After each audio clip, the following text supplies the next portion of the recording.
who we are underneath all of the noise that goes on our heads for me, it's the fundamental factor that will determine our success in anything that we do. And we could call it our state of mind. Like if we're in a very, very healthy and calm and quiet state of mind, we're usually coming from who we are underneath all the noise of all our thinking. The thing for me is like while we're thinking about being present, we're not present. So I never notice when I'm present. I notice when I come out of being present. Because if we're being present, if we're actually present, we can't be thinking about it. If we're thinking about it, we're not. There's a lot to learn about trading. You need to learn all of that stuff. But all of it is underpinned by a healthy state of mind. And the more that we can get into a healthy state of mind, the more we know who we are underneath the noise of our thinking, and then everything gets easier.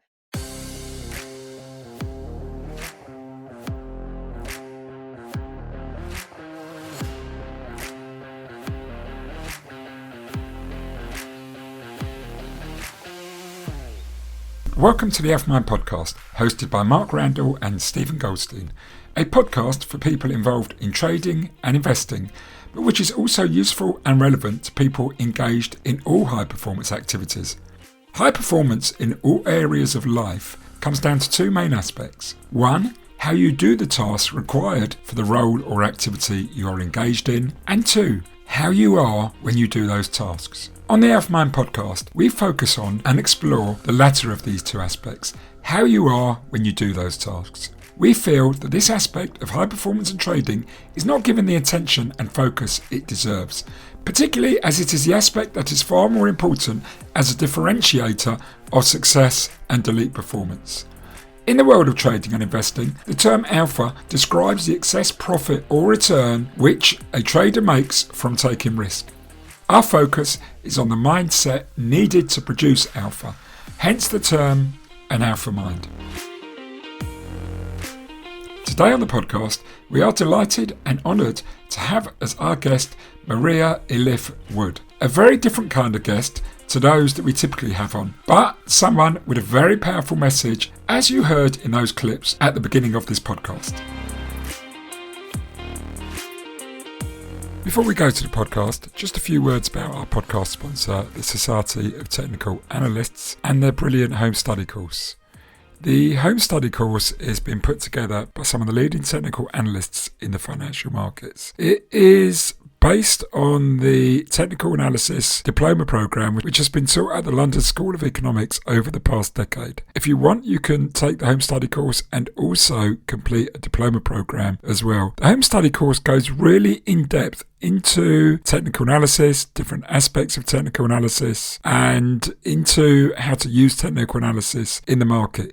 It is so much more than just what you would find anywhere else out there on the internet. And if you really do want to learn how to look at markets, how to analyse price action, how to get and find value in the markets, this is a brilliant and highly professional course for you to look at. You can find out more about it on our webpage, alpha-mind.net. And if you go through us, you can get a £100 British discount on the price of the home study course. You can find out more about the Society of Technical Analysts, the STA, on their website, technicalanalysts.com. Thank you very much. Now, on with the podcast.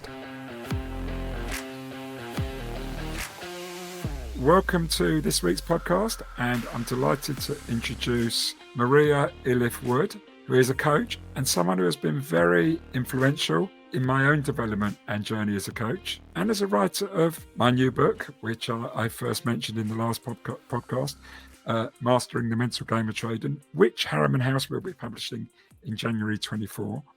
Maria herself has written two books, one predominantly aimed at coaching and developing presence in coaching.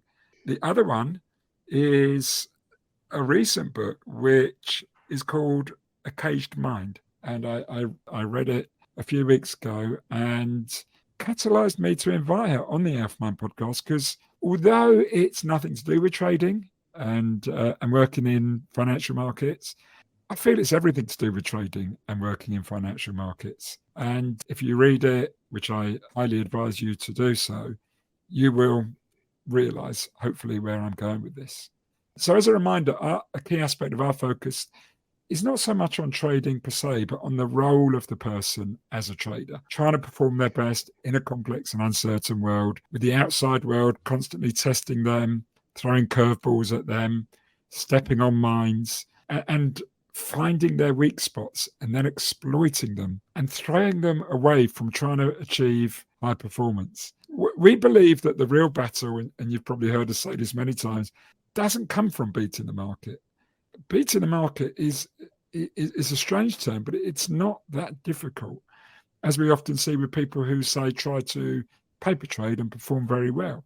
But it's when the pressure is on you. So it's about trying to beat yourself, really. And although that's a crude term, it maybe doesn't quite capture the nuance and dynamics of this self-challenge. Maybe it's learning to live with who you are and becoming comfortable with that. And then along that journey, learning to like and value who you are, and then even celebrate it in a humble way so that you can meet the challenge of trading head on. And just before I hand over to Maria to maybe introduce herself and the book, it was quite timely that I came across a tweet yesterday by one of our favorite people and another coach and a guest, occasional guest on the AlphaMind podcast, Denise Scholl, who tweeted, if you're interested in performing at your very best, try self-compassion instead of critiques and directives. Find and accept the emotional logic of the behaviors that you want to change. We often screw up for the reasons that are outside of conscious awareness. Be curious, not judgmental. And with that tweet read out, Maria, I just want to hand over to you and say welcome to the AlphaMind podcast. Oh, thank you very much, Steve. That was a really lovely introduction. Really lovely. Thank you. And thank you for the plug as well, plug of the book. Well, it's delighted. And just to add something out there, because I want to get this out there, I met Maria about a decade ago when she was facilitating a coaching group, a co-coaching group, which is where a group of coaches meet up and discuss coaching and then practice coaching with each other. And she started that, I think, over a decade ago in the town near us called Welwyn Garden City. So it's the Welwyn Garden City Co-Coaching Forum, of which I am now one of the facilitators over a decade later, and which is still going strong. That's so lovely to hear as well. Thank you. And hopefully they'll be tuning into this podcast at some point. But maybe you just want to comment on that quote, which I read out, in light of your work in the book and your work more generally, and then maybe explain how that fits in with the book and what the book is all about. Yeah, that's lovely.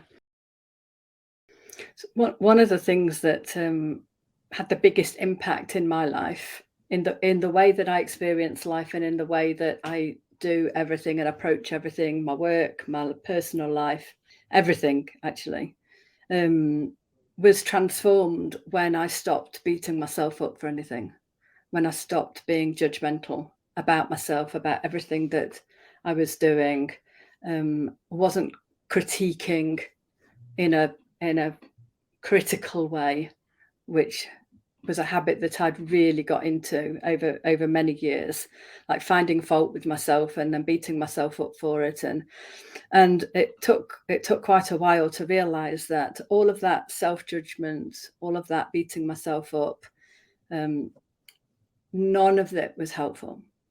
Not a jot of it was helpful, and completely gets in the way of any learning that we want to do. I remember when I first started my own business, and I have written about this in the book. There was a point when I was working with a group of directors of a business, and something transpired in the meeting, and it felt like this huge argument broke out with a couple of people in the room. And it was an event where I was working with the group one day, and then the following week working with them again, that same group of people.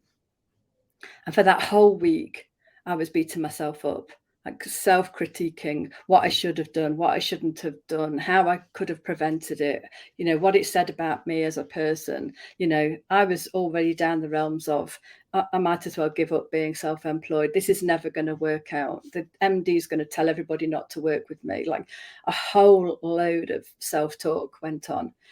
And I went back the following week, basically because the MD hadn't contacted me to say, don't bother, which is what I thought he was going to do.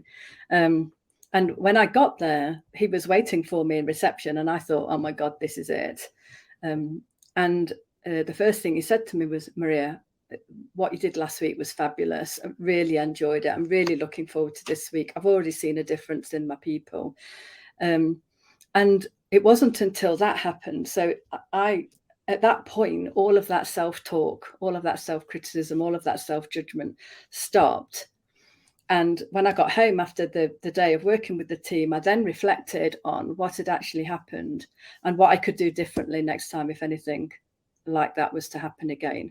And that learning took 5 minutes, probably less than 5 minutes.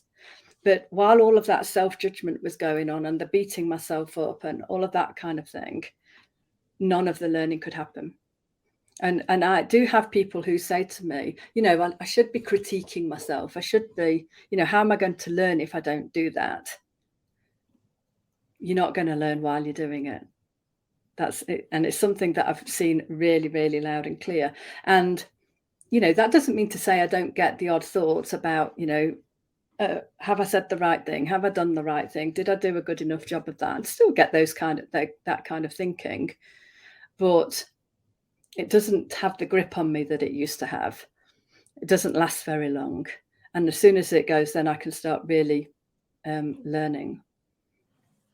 So that self-compassion, the being kind to yourself, any programs that I run, I talk about kindness being the underpinning philosophy of the work that I do with people. Like, we're here to be kind. And the biggest the biggest benefit that people will have by attending the programs is by being kind to themselves. Like, that's the first place to start. You start being kind to yourself, the kinder and more compassionate you are with yourself, you actually find that you get kinder and more compassionate with other people. And when you're kinder and more compassionate with other people, you get more. Say if you're a leader, you will get more from your people coming from a place of kindness and compassion. That doesn't mean you're easy. It doesn't mean that they get away scot-free with, if they're not doing the job right. But with kindness and compassion, you can do anything with people. Beautiful. Well, Maria, look, we're delighted to have you on the show. It's lovely to have a lady on the show for a change. But the trend that we're looking to change, I must say, we are looking to continue to develop a very diverse audience, but also have a diverse set of people that are coming up to share their experiences with us. And I think what you said there is particularly interesting. I'm very interested, actually, in sort of going back in time to this moment where you decided enough is enough. I'm now going to start to perhaps show myself some self-compassion and kindness. Did that happen overnight? Did it take time? And what did you do to change that narrative that you were kind of beating yourself up as the norm? What did you do? Well, it didn't happen overnight. Definitely didn't happen overnight. But it also didn't take any effort. So, one of the things that Steve was alluding to is who we are underneath all of the noise that goes on our heads for me, it's the fundamental factor that will determine our success in anything that we do. And we could call it our state of mind. Like, if we're in a very, very healthy and calm and quiet state of mind, we're usually coming from who we are underneath all the noise of all our thinking. And coming from that place, you have very different thoughts and thinking going on in your head than you do if you're coming from all the noise and all the backstory and all the conditioning that we've been through. We've learned the kind of thinking to pay attention to. We've learned what to hold on to and what to let go of. And unfortunately, most of us, as we grow up, learn to hold on to all the negative self-talk, and any positive self-talk we have, we just disappears. So what happened for me was, so I wrote my first book, Coaching Presence, and that was took place after a really deep reflection on my coaching practice. I've been a coach for ever, it feels like. I did my first coach training in 1988, so you can do the maths on that. So when I wrote Coaching Presence, it was really a deep dive into who I am when I coach, what I do when I coach. And I didn't realize I was writing about presence until the book was almost finished. And I already had some insights around that, about the relationship that you have, the environment that you set up when you're coaching people. Your presence with an individual is a determining factor in how successful the coaching relationship becomes, and how much transformation happens with the people that you're working with. And I knew that presence and that connection was pretty key in any coaching relationship. Once I finished that book, I had an idea of where I was going to go in terms of my development, but life had a whole different idea for me. And so from publishing that book, I then started to get drawn into a more spiritual, I can't even say development. I got introduced to spiritual understanding. And from there, I started really deepening in my awareness around presence more and more. And when we're talking about presence, what we're talking about is it's an intangible. It's a part of us that we can't really put words to, but everybody that I speak to knows exactly what I'm talking about. There's a part of us that is always okay, that is not affected by all the noise of our thinking. And the more that we remember that, and more that we stay connected with that, the more present we are, the more mindful we are, the calmer we are, the quieter we are, the more confident we are. And it just feels like life gets a whole lot easier when you're coming from that place, rather than coming from the noise in your head. And one of the things that I realized, and so for me, transformation happens through insight. Like, we work with clients and something happens inside of them. They have some kind of insight. We sometimes think of it as an aha moment or a eureka moment, but as coaches, we see that happen in front of us. We see people physically change, their demeanor, their faces change, their body language changes, and you know that something inside them has occurred to them that has made something, has shifted something, has transformed something inside them, and they'll never be the same again. And what I've seen is that, insights work very, very subtly, and they also work in like those aha moments. And what I've seen is, over several years, a lot of the insights that I've had, and I can't put it down to anyone in particular, but the insights that I've had has meant that I have a different relationship with the thinking that goes on in my head. Like, most of the time, I don't believe half the stuff that goes on in my head. In fact, in my book, A Caged Mind, there's a little poem that I've got, a number of little poems that I've written, very short haikus. And it says, something like, I only believe my thinking. No, I've learned not to believe my thinking unless it wishes me well. And so if I'm having negative thinking about myself, then I know that it's not worth paying attention to. And if I don't pay attention to it, it'll just pass. The thinking just passes. And then when that thinking passes, something else shows up, which is more like wisdom. So for me, once all the negative self-talk goes, then there's a way in which our inner guides, I called it our invisible coach in my first book. We all have an invisible coach within us, and it's the invisible coach within us that is the part of us that's doing all the work. And so for me, it's been a gradual shift, and over time, I started to understand that, what thinking to pay attention to, what thinking to not pay attention to, and automatically the level of my negative thinking has dropped. It's not saying it's gone away, but even when I do have it, I have a different relationship with it, and it's enabled me to be, to be way more successful in what I do and way more productive, because a lot of this negative noise that goes on in people's head actually prevents them from seeing clearly, gets in the way, makes mistakes, all that kind of thing. Does that make sense?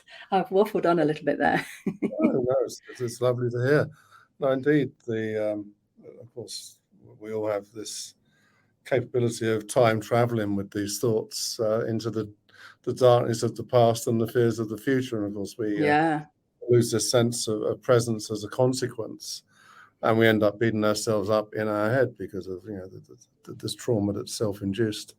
So this is very interesting to hear that you sensed you had this inner coach that was guiding you in a way, perhaps linked to this spiritual thing that you mentioned, and you didn't go deep into what that meant, and I'll leave that to you as to whether you can reveal what that actually means to you in terms of, did it change process? Yeah. Did it change your purpose? Did it change the degree of your presence and your attention to what was going on around you to be able to then decide to make a change to something? To hear more about that story, I think would be quite interesting for us. Yeah, this was the fascinating thing for me, because I wrote Coaching Presence before I had any spiritual understanding. And yet the core of Coaching Presence is about, we're not broken, so we don't need to be fixed. We all have this source of inner wisdom. We all have an invisible coach within us. That was the language that I used for the same thing that you can use all sorts of different language for what I'm talking about. But for me now, it's like, I see that invisible coach as being that inner guide, wisdom, intelligence behind life working through us. There's lots of different things that it can be called.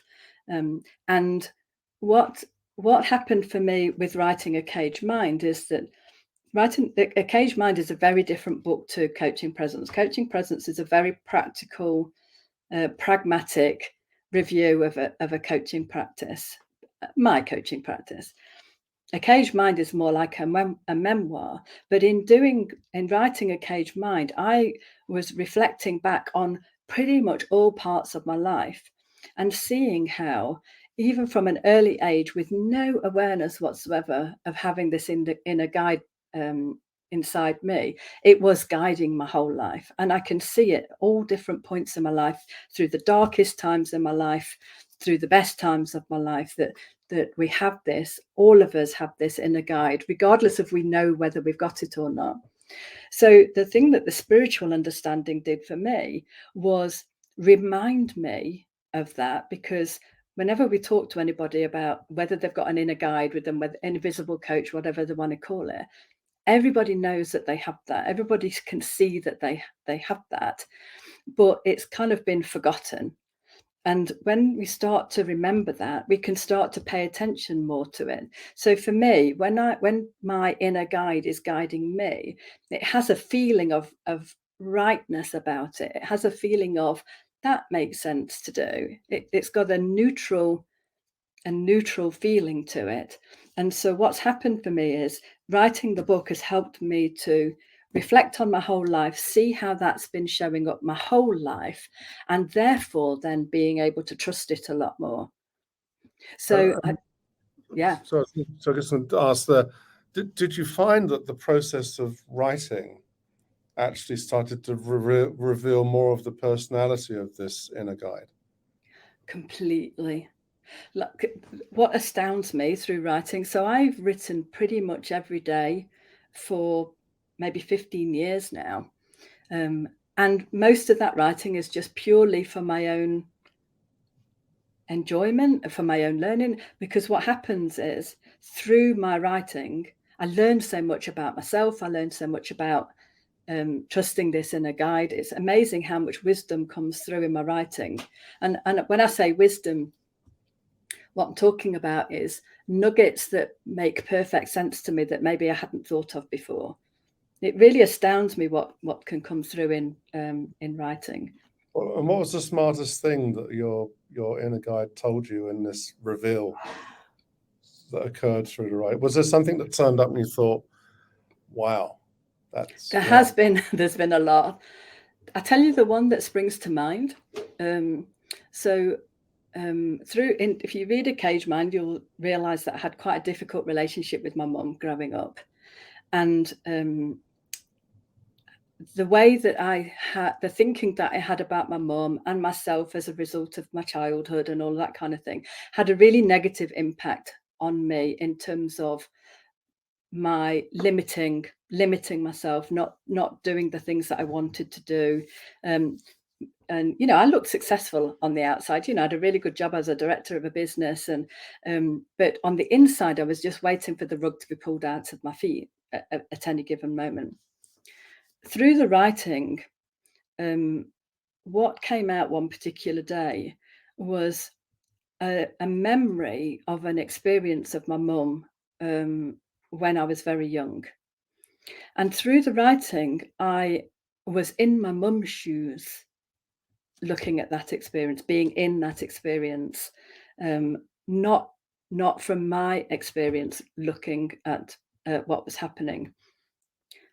And I was shaken to my core, completely and utterly shaken to my core, because what happened is I saw my mum in a completely different light. And Steve was talking earlier about compassion. All of a sudden, I'd gone from, my mum was this ogre. My whole life she'd been an ogre who'd done an absolute level best to hold me back rather than help me to flourish. And I suddenly realized that she was this human being in a very difficult situation. And just seeing her from that perspective was one of the key things that shifted my perspective around her, my relationship with her. And having seen that, it's amazing how much other stuff got let go as a result of all of that stuff that I was holding off. And I can't explain what exactly got let go of. But letting go of so much of the stuff, I wouldn't be self-employed now, I wouldn't be running my own business now if I hadn't had that insight around her and my relationship with her and how I saw her. That is for sure. I don't know if that's the kind of thing you thought I was going to say, but no, it really plays to a lot of the work that Steve and I do, which is the importance of identifying what you need to let go of, and then to let go of it. And it's the identifying of it that perhaps is the difficult thing. And as you revealed, this emerged. yeah, It wasn't remembered. It emerged from a process of reflection, which generated the book, of course. But that triggered you into reliving a moment in time and realizing perhaps it was a different story, and that you could then let go of the old story and find this regeneration. And I imagine that you got great energy from that, and maybe felt different when you went through that process. definitely. And that's really, really important, because our audience, traders that are trying to get through trauma, which many of them are, realizing that actually the letting go is one of the most powerful things that you can do, and understanding what you need to let go of, but then having a process to let go of it. And it feels really hard. So for me, what's happened is this understanding has changed the way that I work with people. So Steve mentioned the book, and I think I read something just recently, because I'm going to be speaking at a co-coaching forum at some point in the future, and Steve, in the blurb that he sent out, said something about this book being a new kind of self-help book. And it is, but it's not the kind of self-help book that says you should do this or you should do that. The book is written in such a way that if people read it, they will have insights that will be relevant to them and helpful to them, because it's insights that really make all the difference. And so if we tried to get to the bottom of every single thing that happened to us in our childhood to try and let it go because we're holding on to it, that's a task. That's a task and a half. That's a lifetime's work. For me now, I recognize the feeling which tells me I'm in my head and in my past story, or in my future worries, and the feeling tells me that I'm not coming from this place.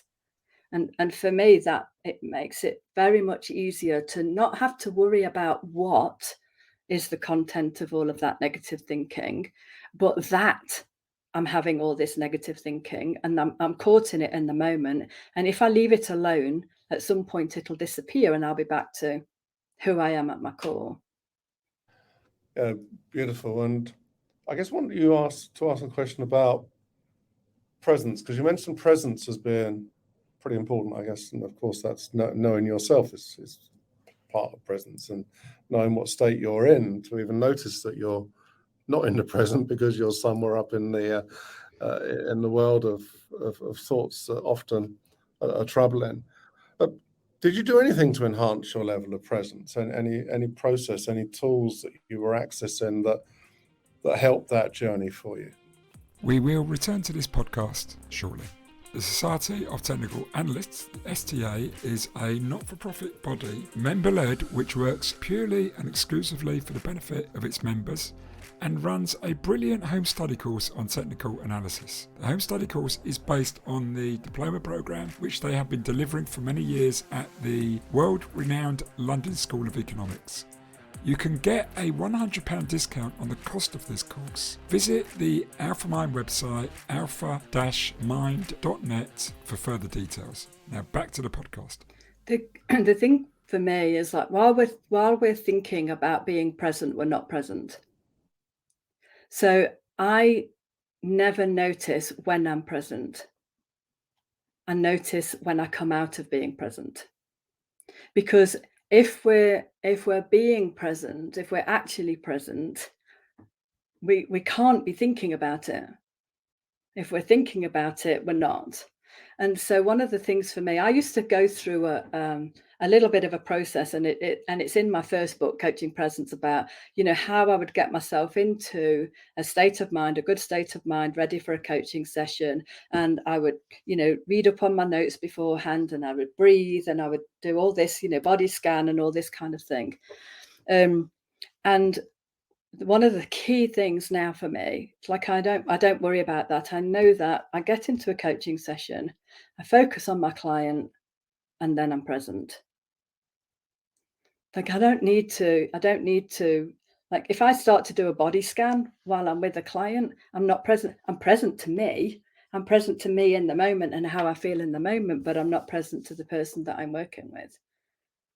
So, and we all get caught up in thinking, we all have moments of not being present. It's impossible to be present 100% of the time.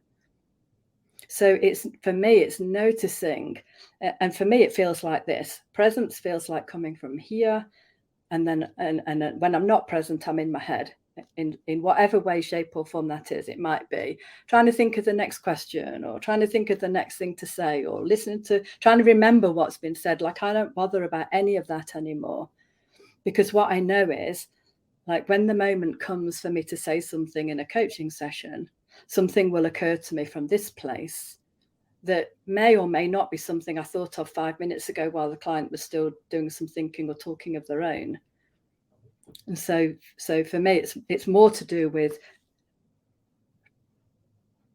hopefully not paying too much attention to what's going on in my head, focusing in on the person that I'm talking to, and we get present. And everybody does it. Like everybody can do it, and everybody does do it, but not many people pay attention to the fact that they do it.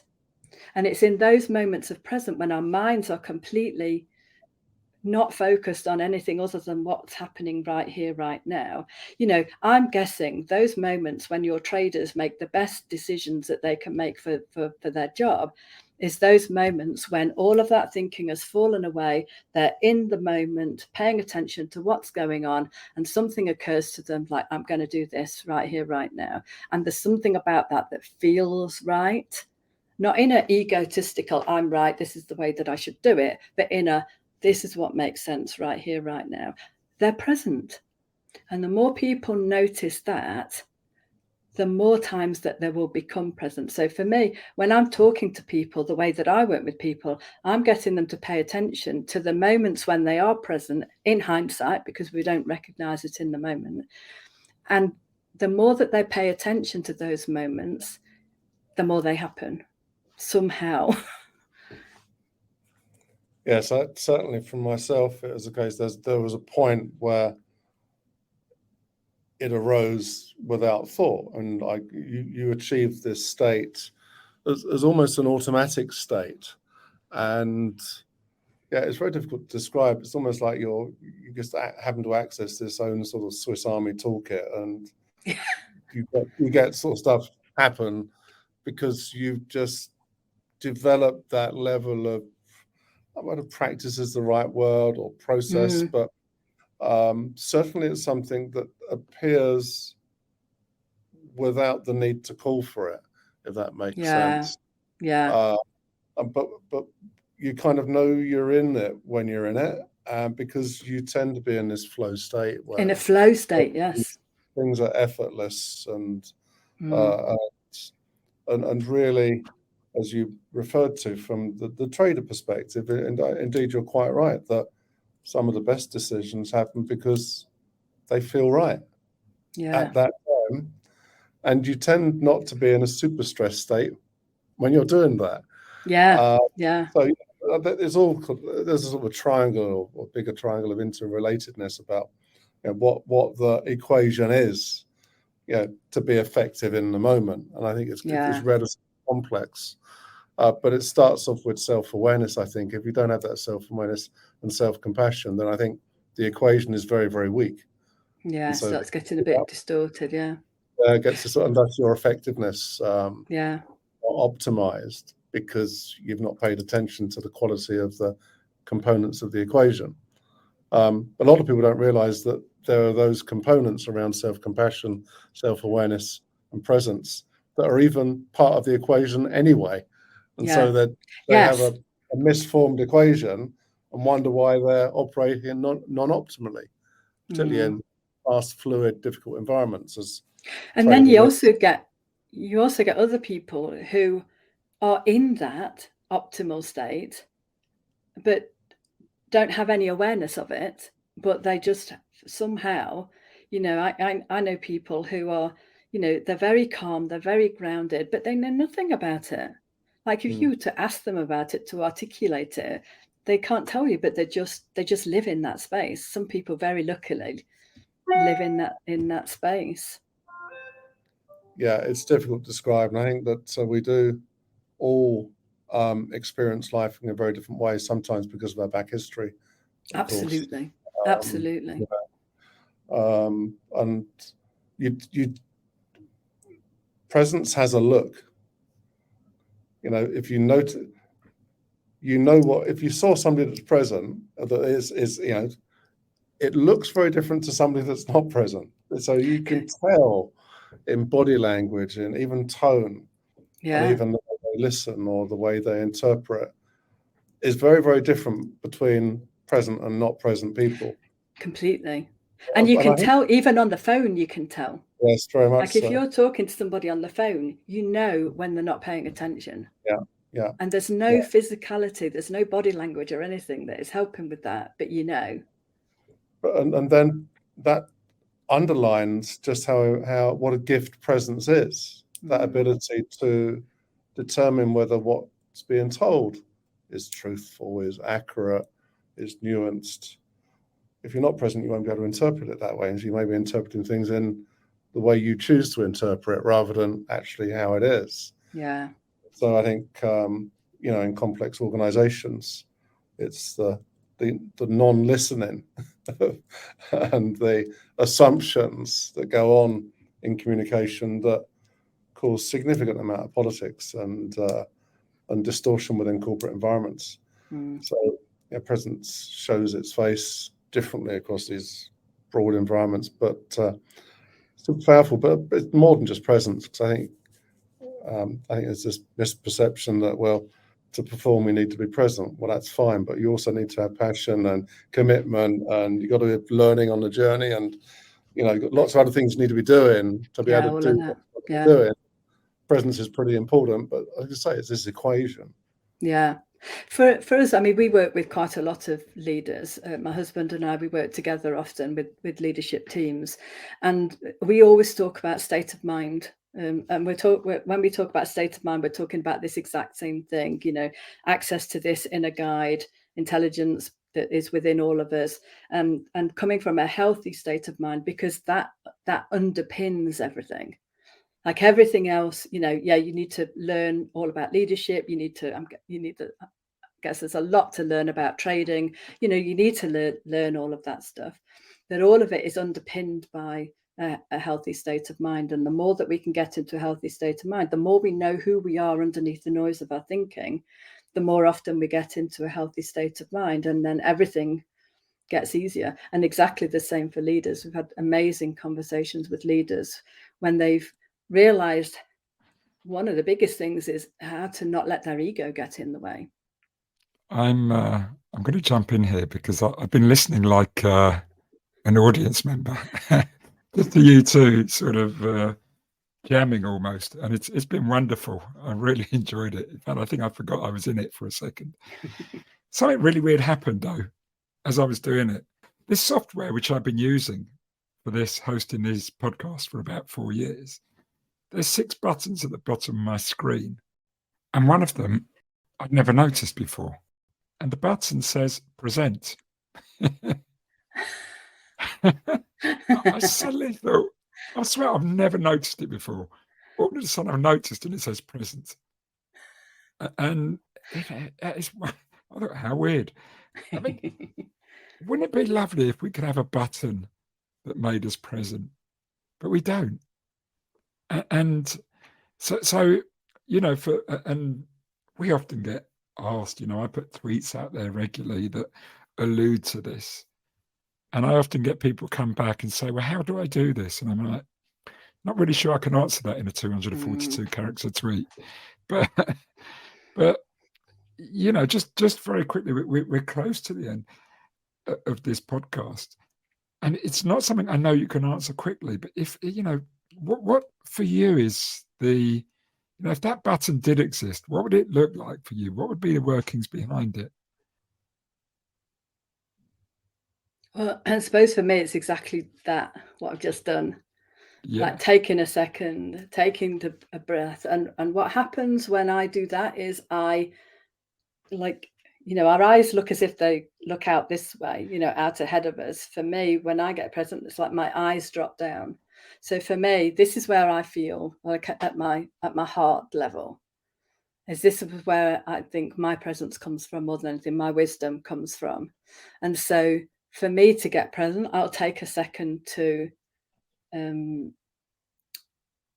look in that direction within myself, to take a breath and just look in that direction, and then focus on what shows up from there.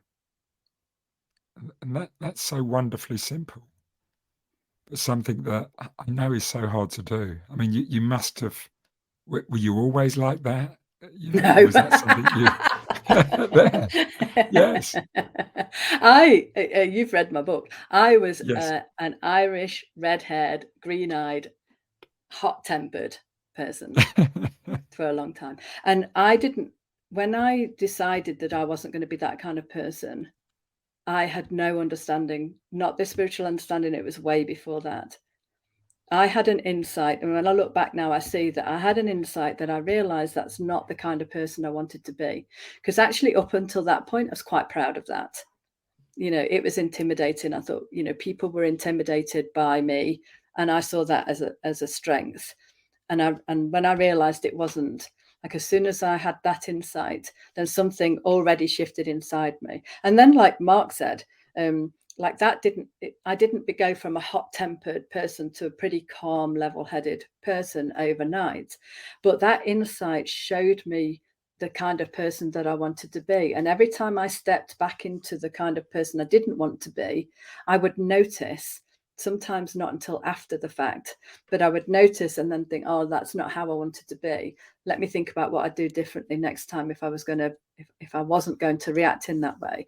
And over time, I started to notice earlier and earlier. And I got to a point where shouting, because that was my go-to, was to shout at people. Shouting was not my go-to anymore.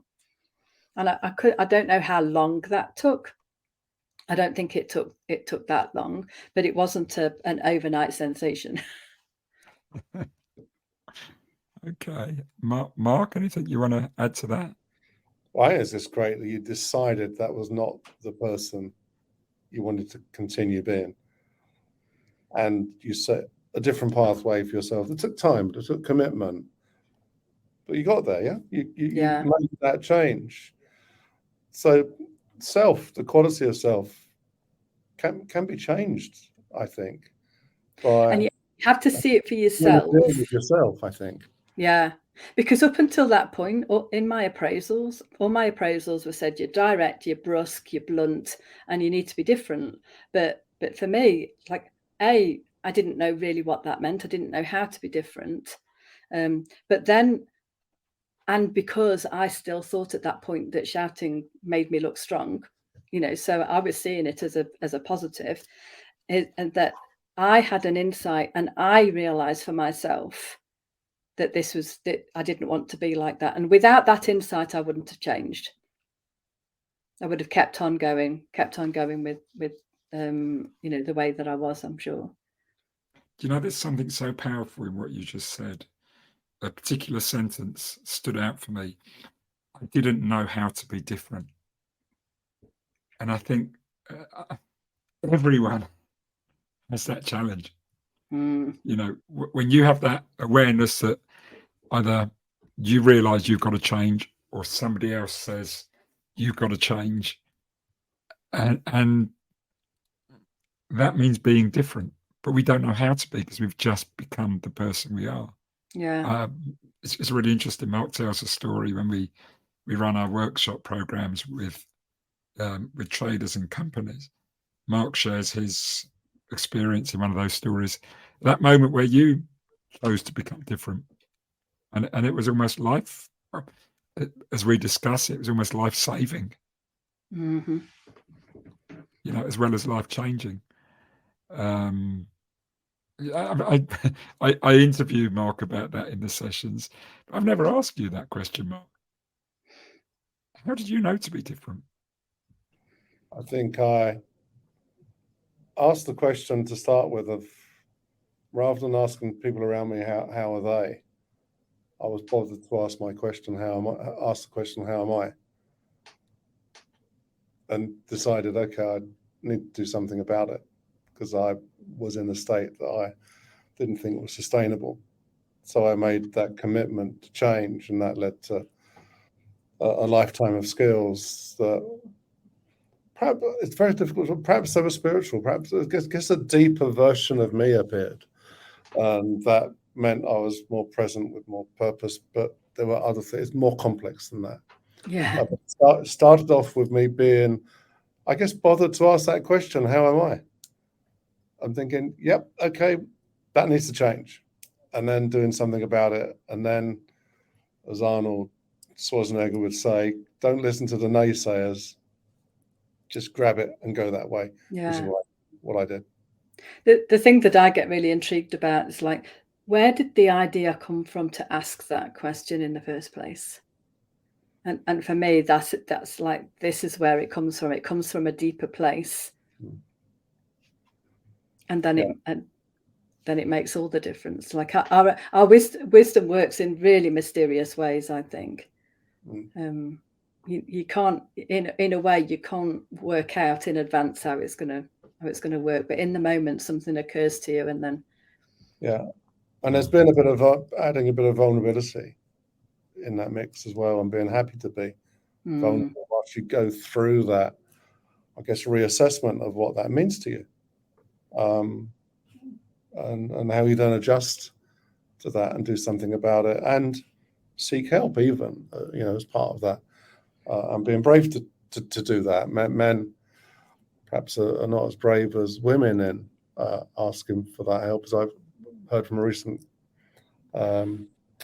somebody that runs a cancer charity saying that there's 50% of cancers out there are men and 50% are women, but on the helpline, it's 80% of the helpline are women phoning up.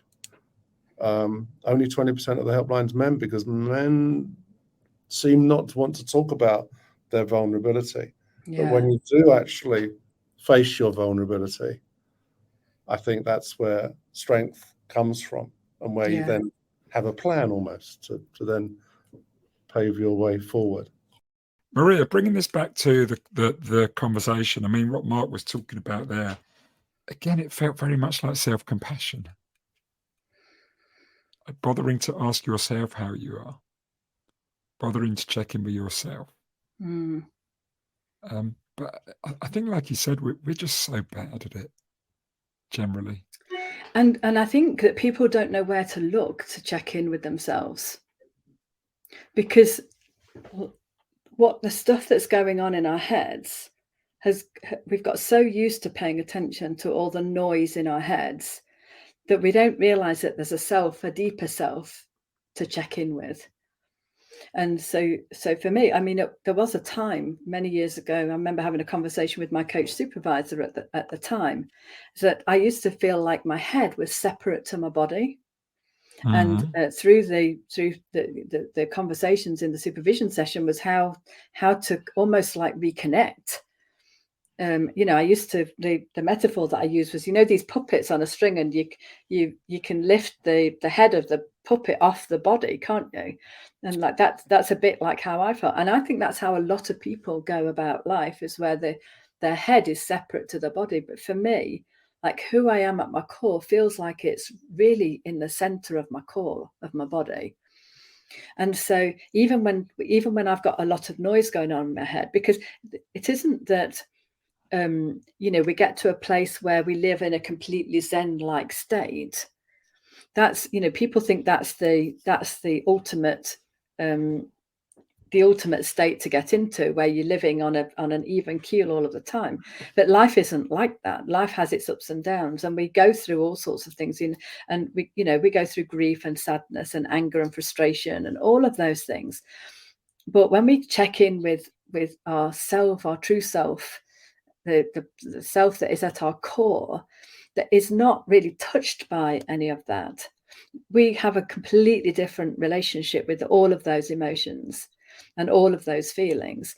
And then they're no longer bad feelings. They're no longer negative feelings. They're just what we're experiencing in the moment. When we come back to who we are at our core, we can see those. It's almost like we get double vision. We can see that going on in our head.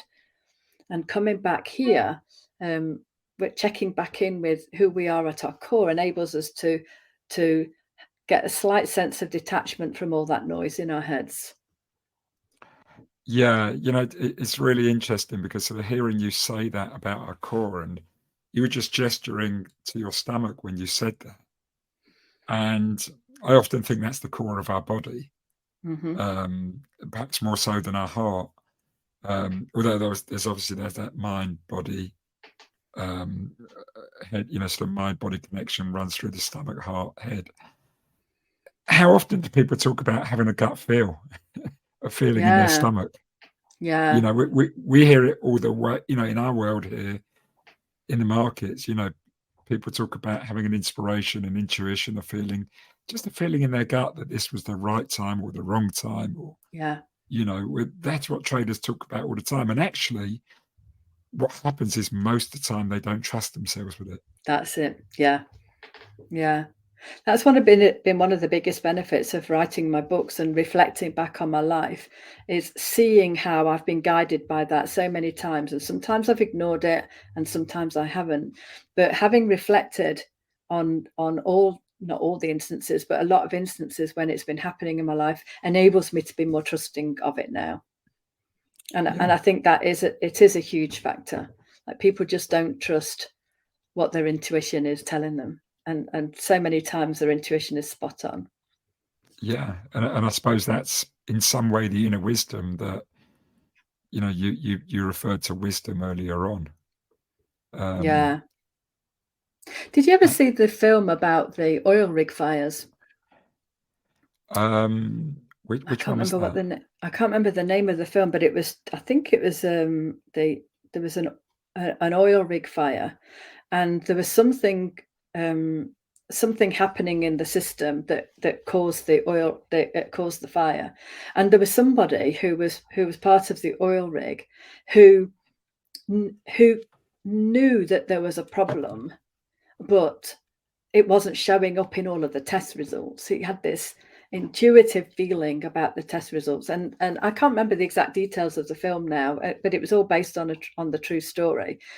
But because all of the test results and everything were showing up as normal, they proceeded to go along with whatever it is that they were doing, and at some point the whole thing just exploded.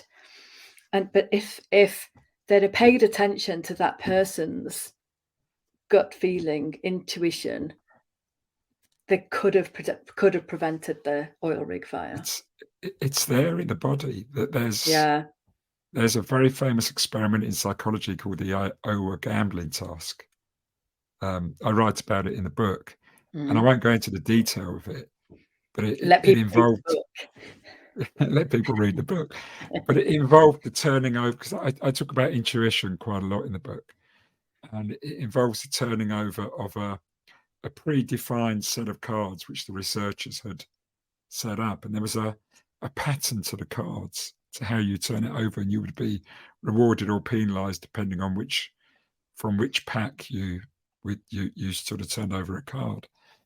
And what they did is they wired up the people to skin sensors when they did it, and on average, and they would ask people to state when they finally spotted the pattern, because after a certain amount of turns, usually about 80, they could state for certain, now I've got the pattern. But actually their body senses were picking it up much, much early. That they were, there's certain things under the skin which suggested that actually they were already much, much earlier in the experiment starting to sense that this was the pattern. Wow. But until they could logically explain it, they weren't willing to state it. Yeah. So there's a wisdom within the body. There really is, yeah. Really is. Yeah. Look, Maria, I'm conscious of the time, and we've got to look to wrap this up. I just had to ask you again about, I've got the book here in my hand. It's a beautiful book. It's a relatively quick read, which is great as well. And as I say, it's a different type of self-help book because it causes you to reflect. There's no telling of how you need to be, what you need to do. But it definitely, at different points as you read it, you think about yourself and you think about when you've been through that experience in life. And there's an amazing picture on the front cover, which I know you told me the story of, which is it's a young woman, sort of the top half of her body and head in a bird cage. I'm fascinated by the cage. Do we build it? Do we construct it ourselves? Does life construct it? And then for me, I think we're able to leave it so much earlier, but we don't. We stay in there. Yeah. And I just wondered, that's what comes up for me every time I look at it. And I know you were fascinated when you first saw that picture. Yeah, I knew that as soon as I saw the picture, I knew it was the right picture for the book. And for me, it's the cage of our thinking. And we've been building that cage from a very, very early age. A very early age. They say that in transactional analysis, they talk about your life script is written by the time you're age 7. Like your limiting beliefs, the limiting thinking, all of that kind of thing happens at a very, very early age. The beauty for me is that with that picture, like you could see, she could very easily lift the cage off her head. Yeah. The cage of the door of the cage is always open. We just don't realize it's open. And so that cage is I'm reluctant to use the word self-created, because that kind of suggests that we've been responsible for building it, and we're actually not. It's been built innocently. Yes. And for me, the beauty has been that seeing what I see now about the nature of thought and who I am at my core and what thinking I need to pay attention to and what I can let go, it's just enabled that. I'm not saying that the cage has completely disappeared. I have to say, but I certainly have a lot more space around me now. Yes. And Yes. and I might never get rid of the cage might expand and expand, so I've got more freedom to stretch and and to grow and develop. Not sure whether the cage will ever disappear, but I certainly have a lot more room to move in it now. Well, you have room to be different, as you said. I didn't know how to be Yeah. different. Was to me that was the cage close up on you. Yeah. Now, like you say, we are who we are, and there's certain things we cannot change. But as you showed there when you paused before answering that question, you can change that story. You can change how you react. You can change the way you do it. There will certainly always be certain things about you that are unchangeable, but you've got a lot more room to maneuver. Yeah.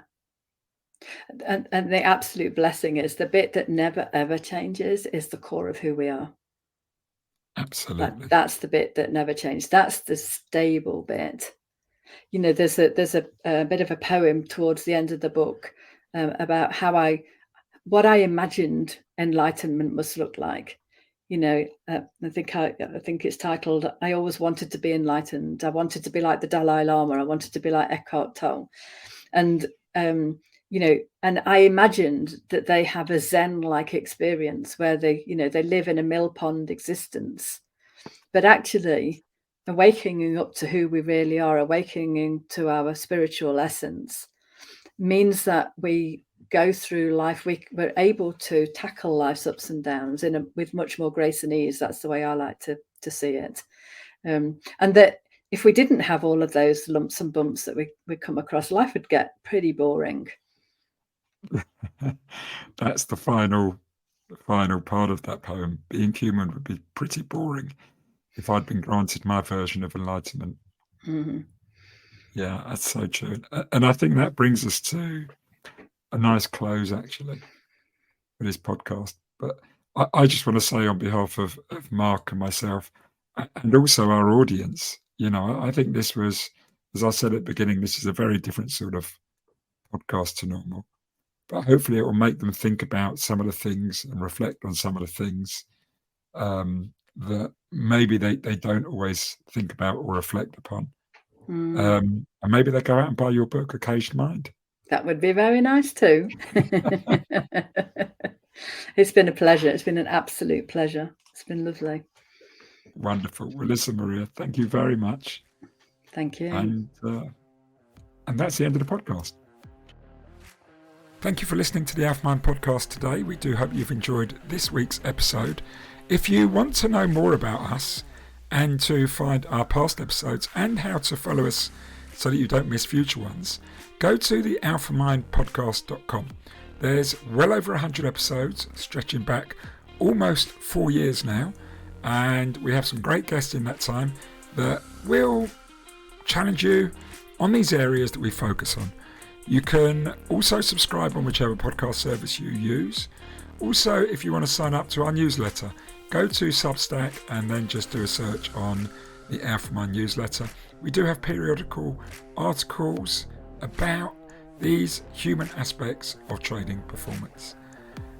Finally, thank you to our podcast sponsoring partner, the Society of Technical Analysts, the STA. And if you are curious about them, you can go to their website, technicalanalysts.com. And if you are thinking about doing our home study course, which has been put together by some of the leading minds in the world of technical analysis, do consider going through the AlphaMind website, where you will get a discount on this course.